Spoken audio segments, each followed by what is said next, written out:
Hello everyone, I am Ruth Galabati Q, and today we are going to talk about a short story by Alice Walker entitled Everyday Use. Now, what I want you to do is to listen carefully because after this video, I will be giving you a classroom or the question discussions that you need to answer afterwards, okay? Okay, so here we go. But first, let us know or meet this author, Alice Walker. So, meet Alice Walker, born 1944. If Alice Walker's brother had not accidentally shot her in the eye with a BB gun when she was 8, she might not have become a writer. So imagine, if she was not shot by a BB gun by her brother, dili siya ma-writer. So it's a beautiful disaster. After her children at school made fun of her, she retreated into solitude and read stories and began to write poems. Her great love for the written word had begun. So dito retreat siya, and then there she started reading and writing poems. Poems rather. Early years, Walker grew up in Eatonton, Georgia, a small town where her parents farmed.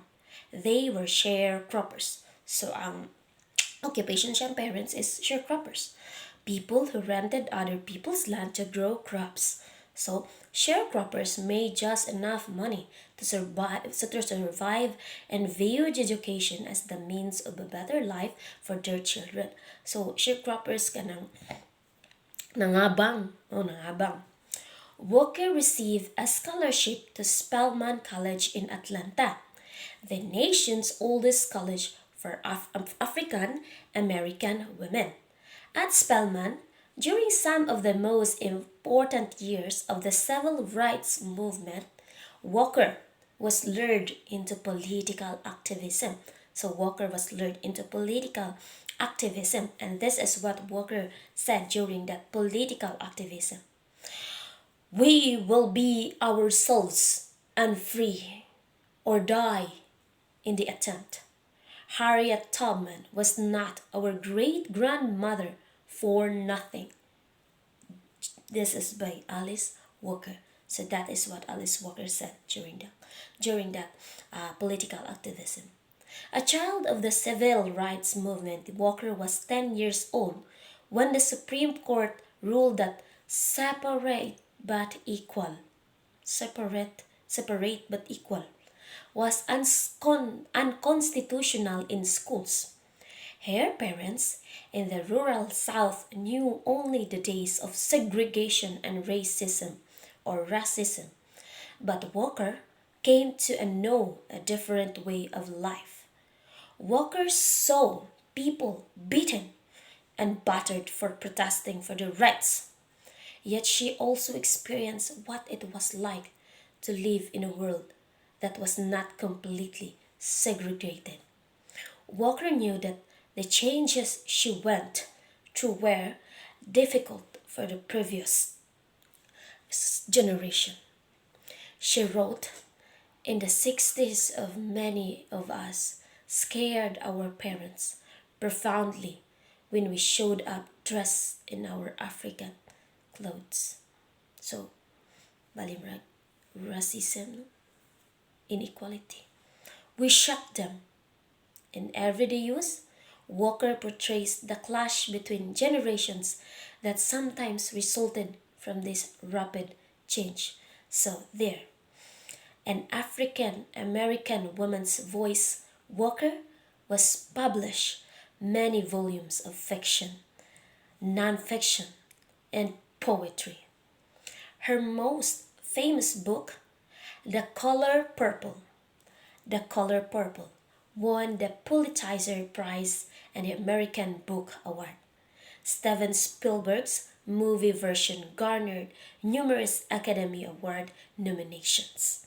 So that is Alice Walker.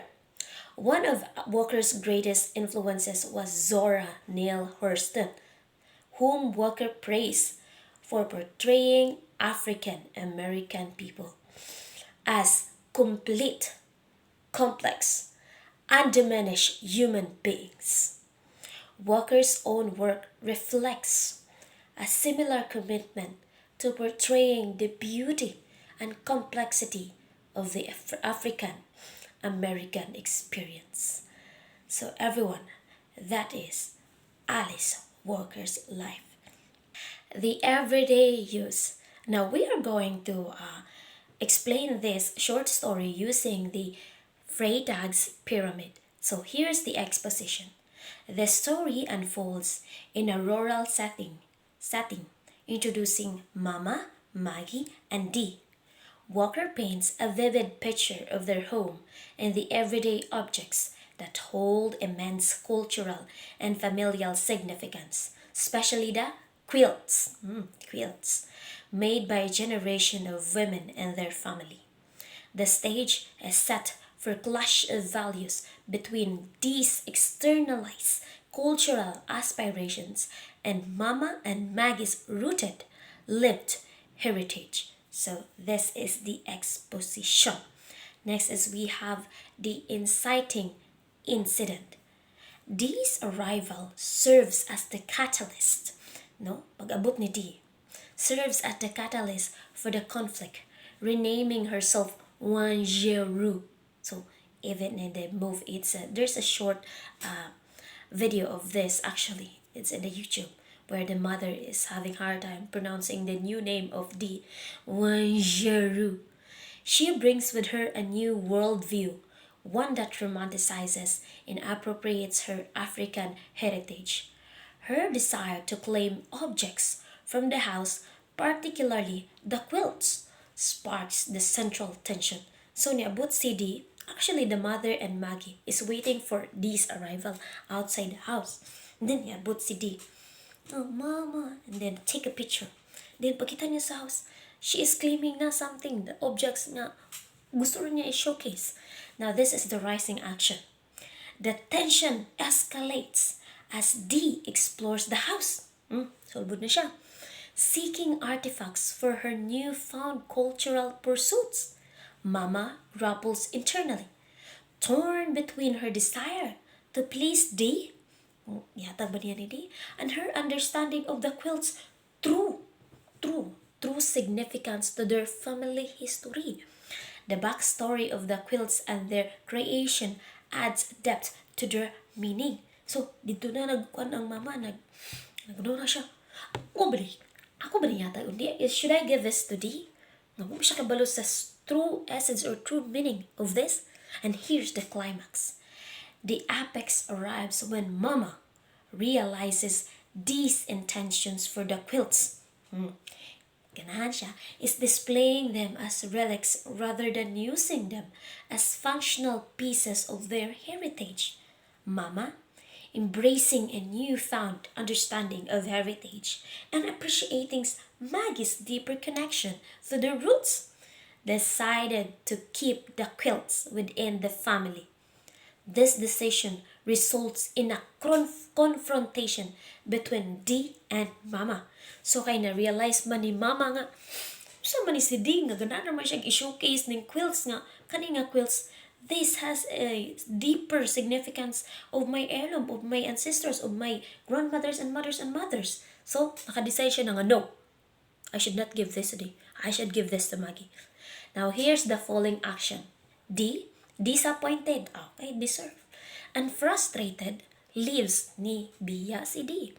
Her departure marks a turning point where Mama and Maggie embrace each other, signaling a reaffirmation of their shared heritage and values. Maggie, who understands that quilt's true worth and significance, receives them, embodying a continuity of their cultural legacy. Actually, si Maggie, nisugot pa gani siya nga siya. She can have that, Mama. Ngayon pag si Maggie nga, yata gana niya ma, but Mama, no. So, ngayon pa si Dee, you just don't understand it. Ngayon si Dee, as Maggie and I came out to the car. What don't I understand? Ngayon ang Mama. Ngayon si Dee, your heritage, she said. And then she turned to Maggie, kissed her, and said, You ought to try to make something of yourself too, Maggie. Yung ingon si Maggie nga, dapat magbago po ka, Maggie. It's really a new day for us. But from the way you and Mama still live, you'd never knew it. No? Iya pang siya dito nga, Maggie, is new, dapat magbago daw si Maggie. Pero the way you and Mama live, adig yun sila may balo kay they are still living the way how their ancestors should want them. So she put on some sunglasses that hid everything above the tip of her nose and her chin. Maggie smiled. Maggie smiled like, smile siya tinuod. Maybe at the sunglasses, but a real smile, not scared. After we watched the car dust settle, I asked Maggie to bring me a dish of snuff. No? Nginisi silang duwa sa iyang mama. No. Now this is the resolution. The story concludes with Mama and Maggie sitting outside, reveling in their shared history and acknowledging the authenticity and depth of their heritage. The resolution lies in their acceptance of their modest, everyday life as a vessel of profound cultural richness. Actually, if you read the story, it's very a nice short story. But since it's a short story, but if we read it one by one, it becomes a long story. So that is how the story ended when Dee lives being kanabang frustrated kay the mother did not give the quilts because the mother knows the true essence and values of that quilts, and that is why she gave it to her daughter Maggie. Now, since we talked about already the everyday use, it's time to reflect or to know what is really the meaning of everyday use in our lives. So, everyday use reflects the importance of appreciating our heritage, traditions, and personal history in our daily lives. It teaches us that genuine understanding and connection to our roots come from actively engaging with and embracing our cultural heritage in practical, meaningful ways. So as you see, Dee, ganun siya is-showcase. But Maggie, she want to live with it. Yung i-cherish, no, in a meaningful ways. It's not merely about preserving artifacts or showcasing them, but about living and embodying the values, traditions, and experiences passed down through generations. No, it's a sad story nga when you are listening. You know what Alice Walker emphasizes the everyday use. It is how the changing world, no, how fast the changing world. Now the story reminds us that our heritage isn't something to be put on display or treated as a novelty, but something to be integrated into our lives, celebrated, and cherished through everyday actions and practices. No? As what I've said a while ago, what Alice Walker emphasizes everyday use is the fast-changing world. Meaning, since pas kay ang pangitabot sa kalibutan, ganahan pud tang gi-adapt ang the change in the world. And then there, murag na set aside na ang mga traditions, heritage, our heritage, no? Kung unsa gyud ta, kung kinsa gyud ta, kay we are adapting to this new fads, new trends. And then murag na set aside ang atong heritage. That is why this everyday use reminds us na our heritage should be live and live with it, not showcasing it, not forgetting it, because this is how our ancestors started, and we should preserve and work with it. Okay, so after this video, I am going to show you some questions like what I said at the very first. I will show questions that you need to answer to assess if you really understood the story. So you can answer these questions in your home, wherever you are, verbally or written, you can answer this because this will help you understand more the story. And if you still don't understand it, well, you can rewatch this video, and also you can ask me a copy because Mom Chloe also gave me a copy of this story. It's a nice story actually. As I read it and watched the video, I somehow realizes, I realized na yes, because me myself also is adapting to the new change, and then sometimes forgetting how my ancestors, how my great grandmothers built this heritage, and now we are forgetting this because of our changing world and adapting to it. So that concludes everything. Thank you for listening. I hope you learned something. No, I hope you learned something from Mama, from Dee, and from Maggie. And that concludes everything. Thank you for listening and have a great day ahead.